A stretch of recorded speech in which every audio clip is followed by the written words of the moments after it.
మనం ఎప్పుడు బీహార్ అంటాం. అవును. బీహార్ రేట్ ఎంతో తెలుసా? 4.8%. బీహార్లో నిరుద్యోగిత రేటా? 4.8%. ఓకే. అండ్ కర్ణాటక మన పక్క రాష్ట్రం 2.8%. ఓకే. గుజరాత్ 2.2%. ఉత్తరప్రదేశ్ సార్ అంత జనాభా ఉన్నటువంటి రాష్ట్రం 5.9%. ఒడిస్సా 4.5. మరి ఆంధ్రప్రదేశ్ 8.2%కి ఎట్లా వచ్చింది? ఇప్పుడు మీరు నన్ను ఒక ప్రశ్న అడగొచ్చు, ఇది ముందు నుంచే ఉంది, జగన్మోహన్ రెడ్డి గారి హయాం నుంచే ఉండొచ్చు కదా అనొచ్చు. అవును. ఇక్కడ ఇంకో డేటా వైసీపీ హయాంలో ఎంత ఉండే? 4.1% ఉండే. ఇది 2023 డిసెంబర్లో రాజ్యసభలో ఇచ్చినటువంటి డేటా. వైసీపీ హయాంలో 4.1% ఉన్నటువంటి నిరుద్యోగ రేటుని సక్సెస్ఫుల్ గా చంద్రబాబు నాయుడు గారు 8.2%కి తీసుకెళ్లారు. నిజంగా ఈ క్రెడిట్ ఆయనకి మీరు ఇవ్వరా?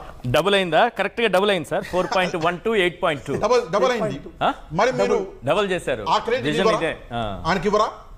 ఇవ్వాల్సిందే. డబుల్ చేశారు కదా, ఇవ్వండి క్రెడిట్. దీన్ని ఇది కూడా చెప్పుకుంటారేమో, వాళ్ళకి తెలియక అమాయకులు పాపం ఆ టీడీపీలో ఉన్న వాళ్ళు పచ్చ మీడియాలో 4.1 ఉన్నదాన్ని 8.2 చేశారు చంద్రబాబు నాయుడు గారు, ఎంత డబుల్ చేశారు చూసారా? అది గొప్పతనంగా కూడా చెప్పుకునే అవకాశం ఉంటుంది. సరే, నిజమని నమ్మేవాళ్ళు ఉండొచ్చు. నెక్స్ట్ వెళ్దాం. థర్డ్ కి ఒకటి ఎంఎస్ఎంఈలు, 2 స్కిల్ డెవలప్మెంట్ అని, మూడోది 95,000 ఉద్యోగాలు ఇండస్ట్రీస్ ద్వారా కల్పించామని చెప్తున్నారు.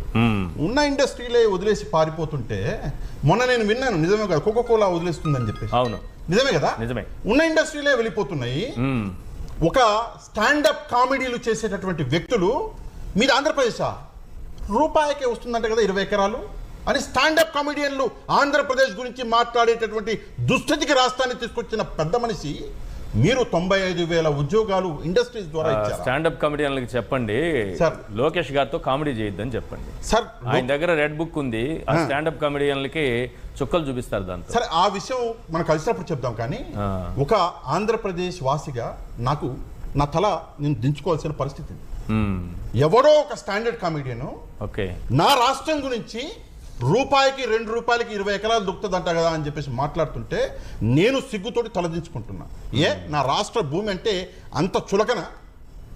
అదే కంపెనీ వేరే రాష్ట్రాలకు వెళ్ళి డబ్బులు ఇచ్చి కొంటది. మా రాష్ట్రంకి వచ్చేసరికి 2 రూపాయలకి నారా లోకేష్ గారు ఇస్తారు. ఆ 2 రూపాయలకి తీసుకున్నాడు కూడా ఇంటికి రావట్లేదు, వెళ్ళిపోతున్నారు. అర్థం కావట్లేదు. అదే అర్థం కావట్లేదు. ఎందుకు ఈ రాజకీయాలు చేస్తున్నారు? ఇది మూడోది సార్. 64,000 ఉద్యోగాలు ఫుడ్ ప్రాసెసింగ్ ద్వారా ఇచ్చారు. ఏ ఫుడ్ ప్రాసెసింగ్ ద్వారా ఇచ్చారు సార్? ఫుడ్ ప్రాసెసింగ్ యూనిట్స్ ఏం కొత్తగా వచ్చాయి ఏమన్నా సార్? ఫుడ్ ప్రాసెసింగ్ యూనిట్స్ ఏమైనా వచ్చాయా? చూపించండి. సరే, మీరు వైట్ పేపర్ రిలీజ్ చేయండి. ఎన్ని వచ్చాయో చెప్పండి. రాలేదా? చూపించండి సార్, ఎన్ని వచ్చాయో దయచేసి చూపించండి. ఇందులోనే చివరిగా గవర్నమెంట్ ఉద్యోగాలు అని చెప్పేసి 30,500 ఉద్యోగాలు అని చెప్పేసి ఈ డేటాలో ఇచ్చారు. ఈ 30,500 ఉద్యోగాల గురించి మనం మాట్లాడుకుంటాం. అసలు ఈ 30,500 ఉద్యోగాలలో జగన్మోహన్ రెడ్డి గారు ఆల్రెడీ ఇచ్చినటువంటి ఉద్యోగాలు ఎన్ని, మీరు ఇచ్చినటువంటి ఉద్యోగాలు ఎన్ని, వైట్ పేపర్ రిలీజ్ చేయండి. టోటల్ గా మీరు ఇస్తానన్న 20 లక్షల ఉద్యోగాలలో మీరు ఇచ్చింది 15,000-16,000 ఉద్యోగాలు కూడా ఉండవు. ఉండవు. మీరు మొత్తం ఇది ఒకటి డ్రాఫ్ట్ రెడీ చేసేసి అసెంబ్లీలో మాట్లాడి దాన్ని పేపర్లకి ఇచ్చేసి ఈ రోజు ఆంధ్రప్రదేశ్ డిఎస్సి ఇచ్చారు, కానిస్టేబుల్ ఉద్యోగాలు ఇచ్చారు కదా. కలుపుకోండి సార్, ఎంత ఉంది? కానిస్టేబుల్ ఒక 10,000 చిల్లర ఎంత ఉంది? డిఎస్సి 16,000, కానిస్టేబుల్ 6,000 చిల్లర. ఇది 16,000 వరకు డిఎస్సి ఉన్నాయి కదా. నేను అందుకే ఏం చెప్పా, 15,000 16,000 దాటదన్నా. ఆ రెండు కూడా నోటిఫికేషన్ జగన్మోహన్ రెడ్డి గారు ఇచ్చారు. జగన్మోహన్ రెడ్డి గారు ఇచ్చారు నోటిఫికేషన్.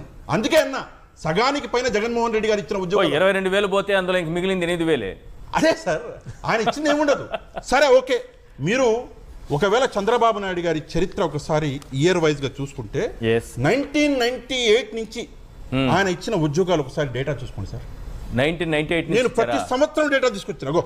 ప్రతి సంవత్సరం ఇయర్ వైజ్ గా డేటా తీసుకొచ్చాను సార్. క్లోజ్ ఏమన్నా వస్తుంది? విషయం ఏంటంటే సార్, ఈయన అంటే కొంచెం డౌట్. పర్లేదు చూపించండి ప్రజలకు డేటా. మీరు ఏది మాట్లాడినా విత్ ఎవిడెన్స్, ఒక ప్రూఫ్ మన చేతిలో ఉన్నప్పుడే మాట్లాడాలి. సో అది తెలుసుకుంటారు కదా. ఈయన 22 లక్షల కోట్ల ఉద్యోగాలు, 20 లక్షల ఉద్యోగాలు అని చెప్పేసి మాట్లాడుతున్నారు కదా. వేలల్లో కూడా దాటలే ఎప్పుడు. ఈయన 98 నుంచి డేటా ఇది. ఆశ్చర్యం కలిగేటటువంటి డేటా ఇది. మీరు సంవత్సరానికి ఇచ్చినటువంటి ఉద్యోగాలు ఒకసారి చూసుకుంటే 2,000 ఉద్యోగాలు ఇచ్చిన రోజులు కూడా ఉన్నాయి. 2000 ఉద్యోగాల 5 ఏళ్ళు పరిపాలించే అది. అండ్ నెక్స్ట్ వచ్చేసి చాలా ఆశ్చర్యం కలిగించే విషయం సార్, ఇదే ఇండియన్ ఎక్స్ప్రెస్లో ఇంకో కాలం రాశారు, కింద ఒక లైన్ రాశారు.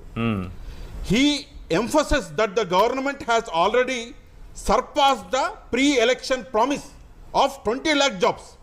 ఓకే, కథ పైనేమో 6,28,000 రాసి ఇదే పేపర్ కింద 20 లక్షలు ఇచ్చేసిండి అని చెప్పేసి రాసింది ఇండియన్ ఎక్స్ప్రెస్. అయిపోయిందా? Surprise, pre election promise surprise, ఇది రాసినటువంటి విషయం.